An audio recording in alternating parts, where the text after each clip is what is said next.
Okay, let's make a start, shall we? Good morning again, and good morning for the first time if you just joined us.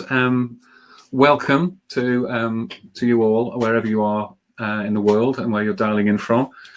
So those of you who are joining us for the first time, my name's Graham Canning, and I work for People-Centered Excellence. And it's my pleasure to be hosting the webinar today, and maybe even chipping in a little bit along the way. We'll see how it goes. This is our third in the series of what we're calling the Out of the Crisis webinars, and this one promises to be a little different, as you can probably already tell. I've got the pleasure today of introducing and talking to mindset mentor, coach, consultant, author, fanatical gardener, Alison Smith. Say a quick hello, Alison. Hello. Okay, so let me tell you a little bit about Alison.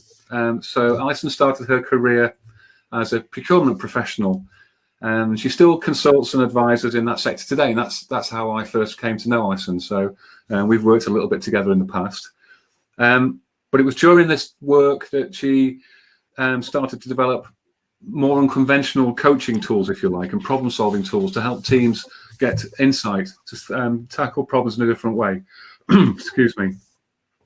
So almost a quarter of a century ago, I believe. Thank you. It's almost impossible to believe. That must have still been while you were at school, Alison. She developed her Landscaping Your Life process, whereby she uses nature and the landscapes of nature as metaphors for people's lives and the challenges, both within and outside the workplace. And in 2018, I know she's got a copy of it there because I saw it just a few minutes ago. Alison had her first book published called "You Can't See the Wood for the Trees: Landscaping Your Life to Get Back on Track." I don't know why I'm looking at my notes. I could have read it there. Described by one Amazon reviewer as a grounded, practical life manual solving problems through nature. So Alison and I have been chatting over the past few weeks, haven't we, about how leaders can support their people through these challenging times. And I've really enjoyed developing the idea of gardening as a metaphor for providing a supporting environment. As our teams return back to work, and they're perhaps a little battered, stressed, and most certainly changed through exposure to the whole experience. So we're delighted that she's given us her time today to share what she's going to take us through, which is a 7 keys model, a starting point for this metaphor, and to hopefully along the way give us some valuable insights into how we can all landscape our teams in these turbulent times. So as I said, I promised Alison I would chip in and add comments along the way, both mine and yours. So please do use that chat facility, as I can see that you are doing. And with that in mind, it's time to hand over to Alison. So Alison, over to you. Thank you. I want to start with talking about my dad's geranium. I brought this home about a year ago, and for the first 9 months, it flowered gorgeously and was very, very happy as a plant. And then I think I overwatered it, and about a few weeks ago I realized it was looking very, very bedraggled, and I'm just wondering whether that's how people are feeling at the moment, a bit bedraggled, like my dad's geranium. What I realize, because I've now looked in a book, is that geraniums like direct sun, haven't got direct sun, and quite dry. And I had definitely overwatered it. So in some respects, we're going to be using gardening as a metaphor to move, bedraggled, I suppose, uprooted. I mean, Graham and I have talked a lot about that coronavirus has been a bit like the beast from the east that swept in and is now leaving devastation behind. And I don't think I use that word lightly. I think there are people feeling very devastated. Now, what I'm going to do for the first little bit of this talk is stick with the metaphor. And the reason that I've stuck with stick with the metaphor is it's a bit like this plant. If I was to say that this plant is like one of your members of staff, or even you, then it's very easy to sort of start up here and go, oh, I've got the answer, and to go straight out of the metaphor into solving the problem. Now that's keeping you in your head, and in some respects is already something that you understand. And what metaphor enables us to do is to go deeper into the roots of the problem in order to find out what you know to be the solution. So I may very well, and I'll stop myself if I start to try, I'm up here telling you about the metaphor, and then I go straight over here into real life. It's like, we don't want to go into real life at the moment. So if you've got a team, or if you'd like to think about how to treat yourself or people differently going forward, then put that to the back of your mind for the time being. I'm going to have 10 minutes possibly on the metaphor, and then I'm going to share my insights. But before I share my insights, before I start going off over here, away from the metaphor, I'm going to invite you to think about any thoughts that have come up for you, because actually we all see metaphors differently. So some people seeing this plant would see these dead flowers. Other people would see the leaves. So all of us see different patterns, and somebody else may see the flowers over here. And I'm going, what flowers? So we all see metaphor differently, but actually that's the beauty of it, because metaphor allows us to tap into our own inner wisdom that does know the answer. So the first thing I'm going to do is talk about the 7 things that when the beast from the east has come through, that we have to attend to in a garden. And the first thing is the soil, because if you think about it, the beast from the east, which was a storm that came through here in the UK, I think it was last year or the year before, and devastated gardens. And the first thing you need to do if, you know, when you go out to your garden, is to look at what needs repotting. So reroot puts them back in the soil, because it doesn't matter what else you do. And actually, you can have the most glorious of plants, your special plant that is your pride and joy that everybody loves. And that's the one that's been affected by the storm. And that's the one that the first thing you need to do is put it back in the soil, to give it grounding, to give it something to put its roots into, and then it can look after itself. When it's uprooted, it is unable to look after itself. And you need to actually push yourself, or push it, or the roots into some soil to enable it to sort of look after itself, to bring the nutrients up and to sustain itself. So the first thing that in a garden you'd need to do is check that the plants have got nutritious, solid foundations, the soil. The next thing is position. Quite often, if we need to tidy our garden after such a storm, then we might put all our plants in the corner. But that means that the plants are out of position. They're not where they would normally thrive. They're being asked to put up with things they wouldn't normally put up with. And they can only do that for so long. A plant that needs shade is only going to put up with sunlight, direct sun, for a period of time. And it's the same with, you know, I don't know, shade-loving plants, sun-loving plants, etc., etc. Companion plants, plants that like each other, like to be close to other plants. They're not going to cope very well if they're out of position. So we need to think about the soil and getting things rooted, got those roots into something, and then think about fairly quickly getting things back into a position that enables them to flourish. But the other thing is sunlight. And when the beast from the east came through, then there wasn't much sunlight. We may need to think, for some plants in the garden, to think about artificial light, because sunlight is what gives the flowers energy. So they might have roots going into the soil, they might be in the right position, but unless they're getting sunlight, they haven't got the energy to actually take the effort, or make the effort to actually grow up and do everything that they need to do.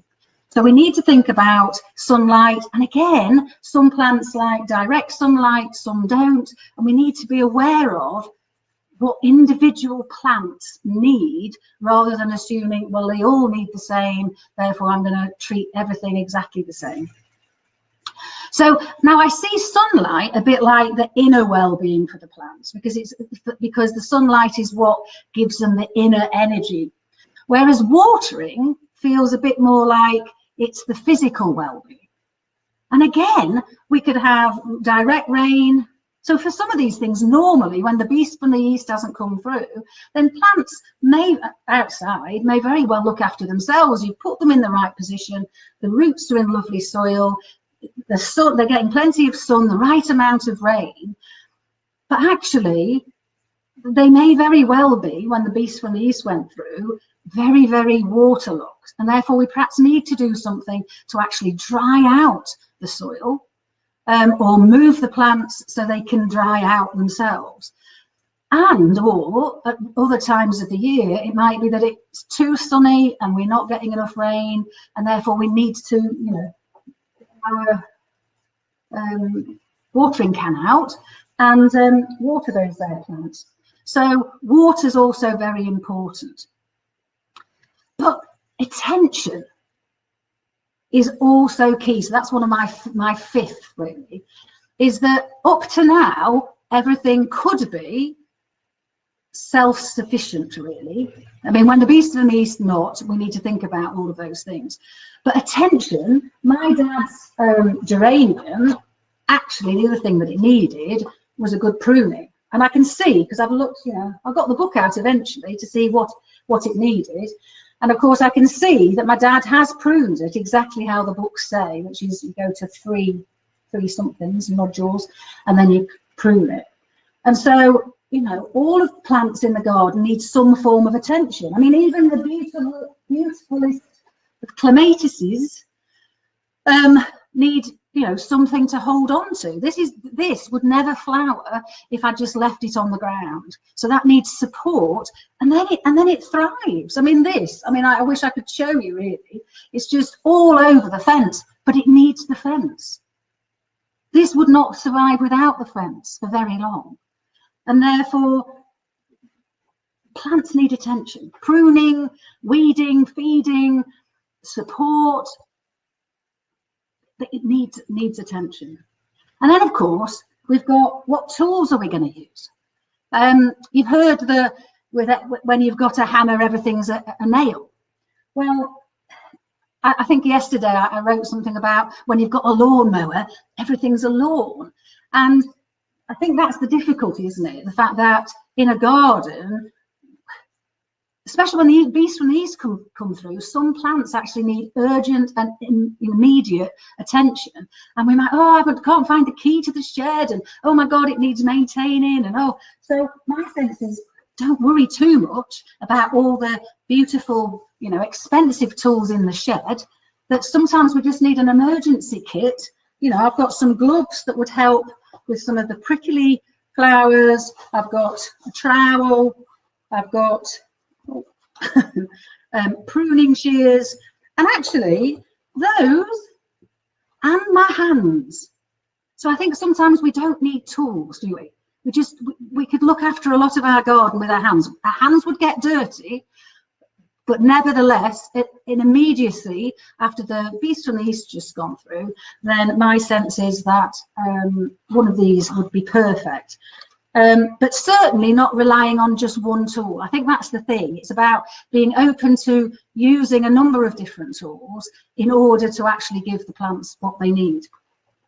But at the end of the day, and I think when I first started gardening, using gardening as an analogy or metaphor, I used it for supplier management.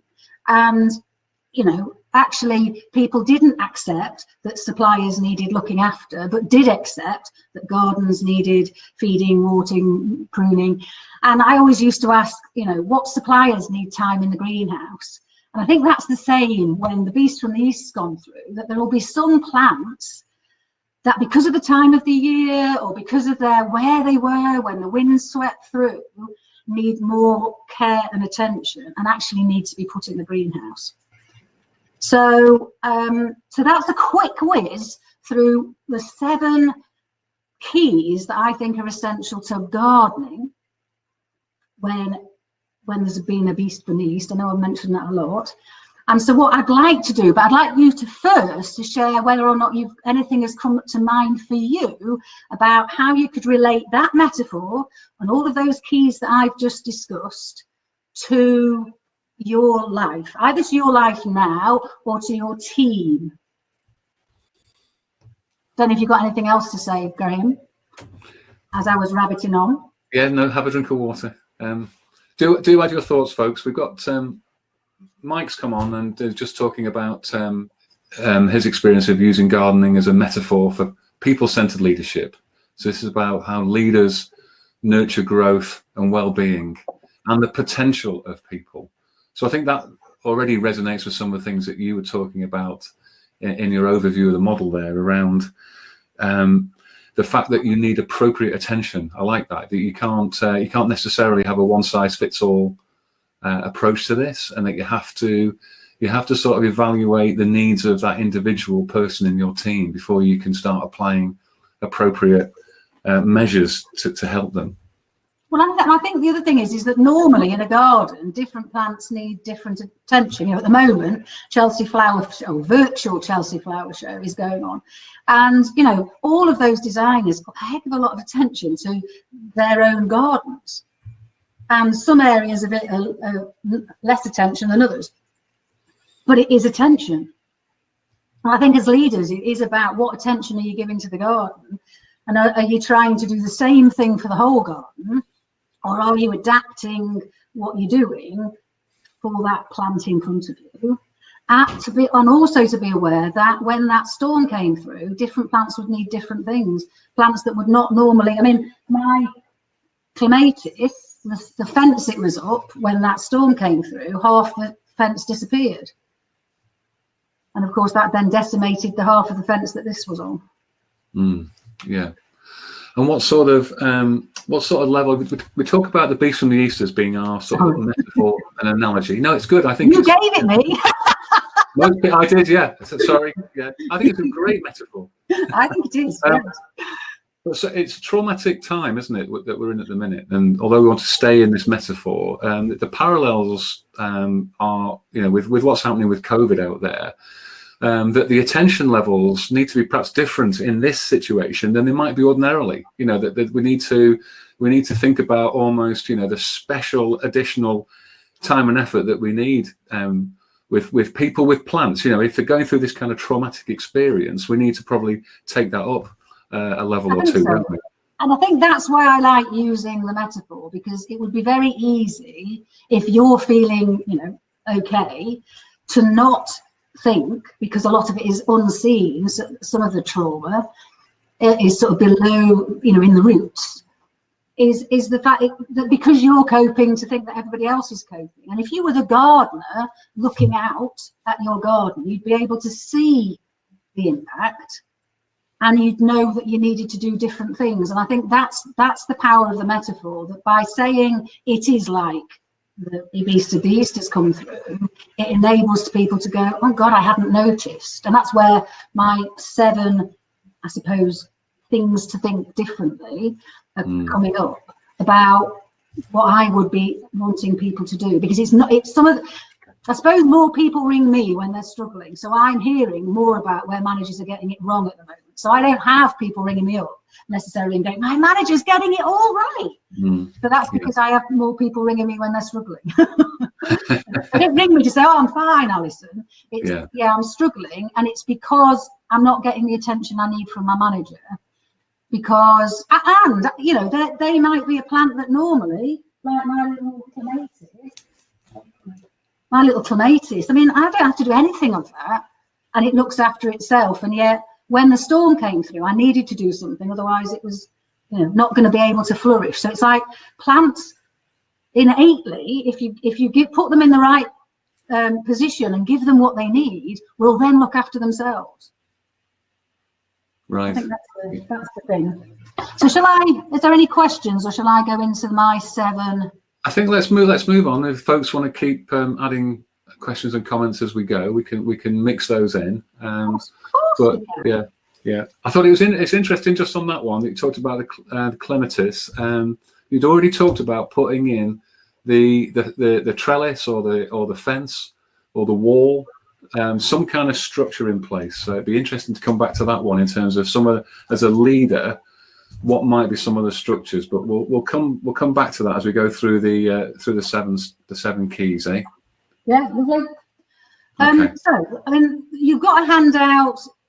So oh yes, just to let people know, because I probably should have mentioned it at the outset. We've put in the handouts button at the top there. If you click on that, which is just to the right hand side where the chat is, you've got a copy of these handouts that you can download during the course of this webinar.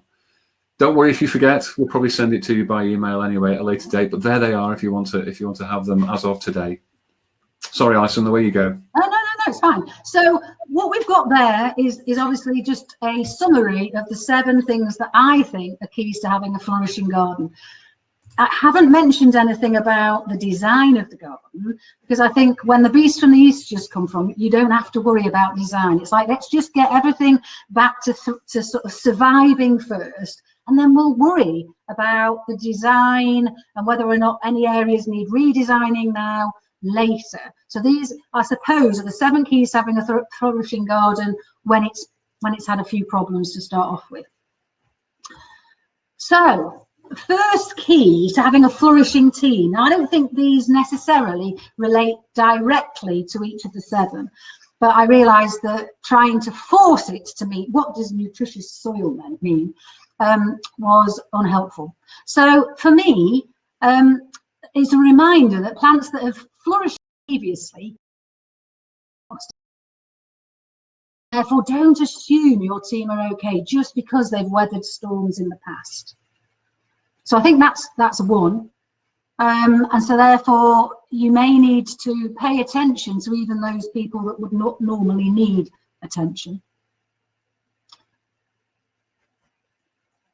I suppose that, thankfully, eventually, my dad's geranium did actually visibly show me it was struggling, because the leaves were going, well, some of the leaves still are, which was my worry about it. But nevertheless, initially I didn't realise I was over watering it, therefore didn't know there was a problem. And I think that's the case in a number of my plants in my house. But you don't realise that you're doing the wrong thing, and therefore, and I can't ask a plant, I can't say to the plant, how are you today? But we can as humans. And I think that, I've attended a lot of mental health conferences with a friend from Head Torch delivers, and the power of just asking, how are you? You don't have to know how to cope with the answer that you get. And I think that's why a lot of people don't ask, because there's a fear about, well, I don't know what I'm going to do with the answer. You don't have to know the answer. Most people respond when you ask them how they are is either thanks for noticing, or thank you, or it was good to talk. They're not necessarily always looking for a solution. And if they are looking for a solution, you can always say, let's have a conversation about what we can do together, or I might need to ask for help externally. But it is about listening to the answer. There was a beautiful image yesterday, because it's Mental Health Awareness Week, of an iceberg, and it's like, oh, I'm fine at the top, and then all the other possible answers about what I'm fine meant. So you can't always tell a plant's condition by looking at it, and that's absolutely the case for our staff.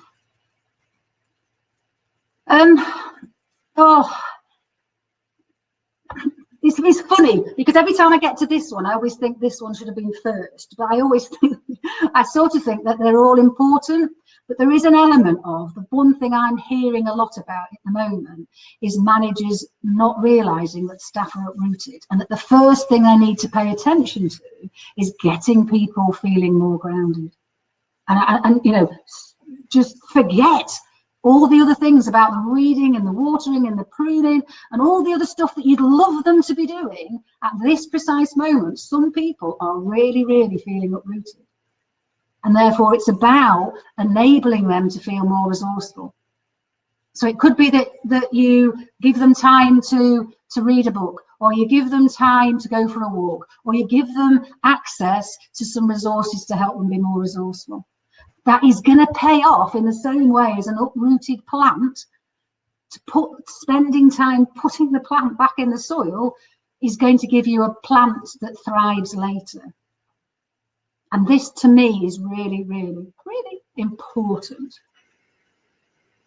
But they all are. But that one feels like it's the thing that most people, I'm not saying getting wrong, because it's what I'm hearing is where things are perhaps going awry.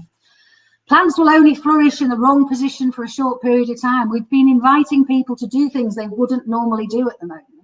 And therefore, even if they've got to continue to do that for a bit longer, how can we ensure that as the time, ticks by, that we're enabling them to do a bit more of what they enjoy or are good at, in order for them to get what they need in order to flourish? Because otherwise, they're going to be that flower that needs the sun, that's been sitting in that dark corner for too long, and when you eventually notice that it's too late. So that's one. They all require what we were talking about earlier, Graham. Plants all require different attention, and therefore, individuals. I've put some examples there. Some people now need different, tighter deadlines or fewer deadlines than they did a few months ago. I think everybody needs appreciation, and I think at the moment need it more than perhaps they did previously. More or less responsibility. I was talking to somebody who said that there was somebody who really stepped up and needed to be given more responsibility than they had before, because they're thriving in this environment, and others who actually just can't cope. They've not got the headspace, because there's all sorts of reasons why they may not have the headspace. Some people may need more flexible working hours, or an accountability buddy. There's lots of people who struggle to work on their own at home, and we've all been suddenly forced to work at home a lot more. So is it about accountability buddy, or is it about more or less overviews? I mean, I think anybody that's actually feeling the need to speak to their staff members daily just to check they're doing what they're supposed to be doing, give me a call later and we'll have a conversation, because I don't think I could have that conversation now without getting angry in terms of so anyway, we won't go there, because that will definitely be a tangent I go off on. Yes, I said earlier, when you've got a lawnmower, everything looks like a lawn, so don't keep using the same tool. So if appreciation is your tool when everything's going out the window, your staff sort of know it's your go-to tool, and they may need other things. So I put here, and it's not about, Graham and I had a conversation last week, it's not about having to go out and have a course on something. Most of us are aware, for example, of Maslow's hierarchy of needs. So perhaps it's about just for 5 minutes refreshing yourself about that model. I was amazed at how much I felt that model explained a heck of a lot of what was going on. But there are lots of other models about, I don't know, conflict, about confidence, influencing.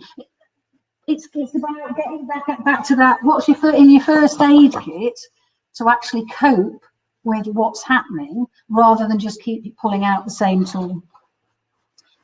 And oh yeah, especially here in Scotland, I remember my dad used to say, don't put your annuals out till the 1st of June, otherwise there might be a frost. And I think that's where we're going to be in danger, really, of all of us, really. It worries me that as the restrictions are relaxed, we may rush out physically, mentally, emotionally, and find ourselves struggling. We may not have struggled whilst we're in the comfort of our own homes, and as soon as we start going out, it's like the frost's got us. So I've said there, don't be too quick to rush back to normal.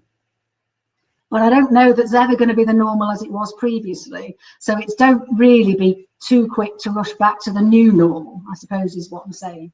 But yeah, you'll be ever so careful about observing what our plants, I suppose, are going to need once we've actually put them, put them back in the soil, and be very careful on attending to what's there. A word of caution, and this is another article I've written about the 7 keys to buzzing with life, is the fact that if we're not careful, we end up sort of, what have I put there, is sort of planting, pruning and weeding it within a millimetre of its life and not allowing any wildness. And I think at the moment, we all need time. Is it Amazon or not Amazon? Google, I think, normally allow staff 20% of the time to do what they want, as long as they're doing the rest of the work. And it's enabling them to be creative. And I think that's what this is about. It's like, at the moment, some people want loads of structure and want you to say, this is what you've got to do at this time, etc. But a lot of us, I think, need a bit more wildness to allow us, I don't know, going with the flow, a bit more spontaneity. And I think, yeah, one for another day. Composting is best done after the event. So there's an element of, we've got lots of ideas. It's like what's happening at the moment. Everybody's got loads of ideas of what the politicians got wrong. But actually, the best time to learn is once that compost has done what it needs to do. You put all of everything in, and then over time, you get the richness of the compost, but only after the event, not when you're there, sort of, I don't know, concentrating on the apple peel or those grapes, etc. Yeah, we're going to wrap up shortly, but Paul's made a good point here, which I think is worth just finishing up on, is a plant in the wrong position or in the wrong soil will not flourish.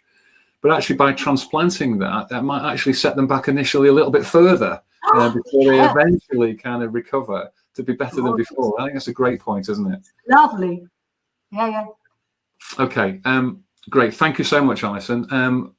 On the handouts, I know there's some contact information that we'll share with people. How do people find you, just generally, if they want to follow you? If you do hashtag landscaping your life on any social media, that'll be the quickest way to find me. But okay. Alison Smith, Landscaping Your Life on Google, would also find my various YouTube, Facebook, etc. Listen, thank you so much for spending time with us today and talking about that. Some great comments and feedback from people. So on behalf of everybody, thank you for that. For those of you who are following People-Centered Excellence, keep abreast of our website as well. We're trying to get more of these webinars set up, so we should hopefully have another one which we'll put on social media and on the website in the next couple of weeks. But thank you to everybody for dialing in today. Again, in these difficult times, good luck, look after each other, and stay safe. Thanks again. Bye-bye. Bye.